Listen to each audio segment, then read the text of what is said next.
Good morning six class.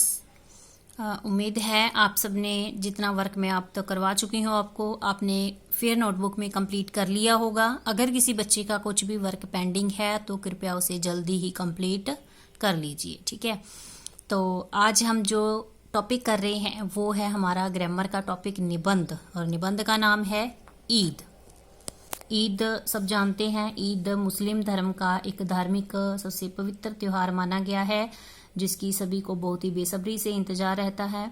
और ईद उल फितर इसका full name है, ईद उल फितर, और ये बहुत ही महत्वपूर्ण त्योहार है और सभी इसकी इंतजार में रहते हैं कि कब ये त्योहार आएगा। और ये रमज़ान के महीने के बाद आता है। रमज़ान का महीना होता है जिस महीने में मुस्लिम लोग व्रत रखते हैं, वो रोज़ा उसको बोलते हैं। तो हम वैसे व्रत शब्द का प्रयोग भी करते हैं, है ना।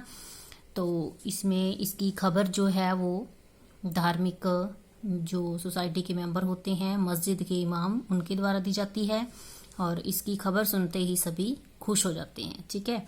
और इस महीने में माना जाता है कि जो पैगंबर थे, मुस्लिम धर्म के प्रवर्तक थे मोहम्मद साहब, उन्होंने मतलब कुरान जो थी उसके बारे में उनको खुदा ने उसका आभास करवाया था और उन्होंने फिर कुरान शरीफ जो है वो लिखी थी, ठीक है। तो रोजे के दिनों में वो लोग क्या करते हैं, व्रत कैसे होता है उनका कि वो सुबह सूर्य उगने से पहले जो भी खा पी लेते हैं और उसके बाद सूर्य उगने के बाद ही कुछ खाते हैं, ठीक है।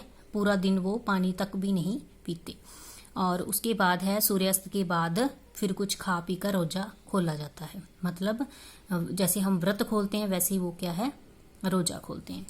ऐसे ही है आगे कि ईद के दिनों में मस्जिद और ईदगाहों में सामूहिक रूप से नमाज पढ़ी जाती है। सामूहिक रूप से मतलब सभी इकट्ठे होकर नमाज पढ़ते हैं, ठीक है। लोग एक दूसरे के गले लगकर ईद की मुबारक देते हैं और मीठी सेवइयाँ, ये हमें जानते हैं कि उस दिन क्या है, मुस्लिम भाईचारे के द्वारा मीठी सेवइयाँ बनाई जाती हैं और बच्चों को पहनने के लिए नए कपड़े दिए जाते हैं और उन्हें ईदी भी मिलती है। ईदी का मतलब है उन्हें कुछ गिफ्ट, वो चाहे रुपए के रूप में पैसे हों या फिर कोई उनको ड्रेस दिलाई जाती है, इस तरह से उनको कुछ ना कुछ उपहार दिया जाता है, उसे ईदी कहा जाता है, ठीक है। नेक्स्ट है ईद भाईचारे का त्योहार है। भाईचारे का मतलब आपस में मिलजुल कर मनाया जाने वाला त्योहार है और लोग आपस में गले लगकर आपसी वैर भाव मिटा देते हैं। वैर भाव मतलब जो भी उनमें कोई लड़ाई झगड़ा कोई होता है उसको भूल जाते हैं। इफ्तार की दावतों में सभी धर्मों के लोग शामिल होते हैं और इसमें क्या है, फिर वो लोगों को दावत देते हैं अपने घर पर। जैसे हम मेहमानों को बुलाकर उन्हें भोजन के लिए इनवाइट करते हैं, वैसे वो लोग भी दावत के देते हैं, ठीक है, भोजन के लिए बुलाते हैं। तो उसमें वो सभी धर्मों के लोगों को शामिल करते हैं क्योंकि हमारे भारत में सभी लोग आपस में मिलजुल कर रहते हैं।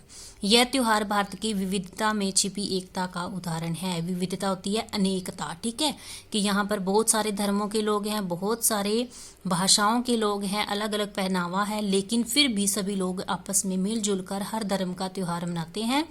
तो इसलिए ईद क्या है, हमारे सामाजिक भाईचारे और एकता का एक एग्जाम्पल है।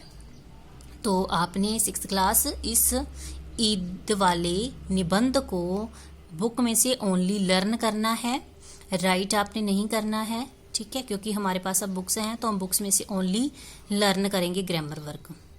Okay students, have a nice day.